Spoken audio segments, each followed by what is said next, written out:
ఒరే నువ్వు పూర్తి గుండెగానివి, బండిగాడు అరగుండెగాడు, కిషన్ గాడు పావు గుండెగాడు, మొత్తానికి భలే దొరికిర్రా. తెలంగాణ ఏం పాపం చేసిందిరా ఇలా పట్టుకు పీడిస్తున్నారు? ఒరే గుండు గోవిందం, రాజకీయాల్లోకి ఎట్లొచ్చినావు? ఏం చెప్పి గెలిచినావు? పసుపు బోటు తెస్తానన్నావు, మరి నిధులు తెచ్చినావా? నే చేస్తా నే పీకుతా అన్నావు, మరి పీకినావా?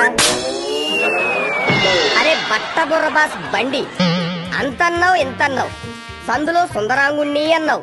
ఎన్ని నిధులు తెచ్చినావురా తెలంగాణకి? తెలంగాణ నుంచి గెలిపించి కేంద్రంలో మంత్రిని చేస్తే ఏం తెచ్చినావు మోడీ గప్పాలు చెప్పే కిషన్? తెలంగాణ ప్రజలంటే లెక్కలేదురా. ప్రజారంజక బడ్జెట్ అంటూ సొల్లు కబుర్లు చెప్పడం కాదు, గా బడ్జెట్ల తెలంగాణకి కేటాయింపులు ఎన్ని చేశారన్న సోయి కూడా లేదా? మిమ్మల్ని గెలిపించి తెలంగాణ సమాజం పెద్ద తప్పు చేసింది.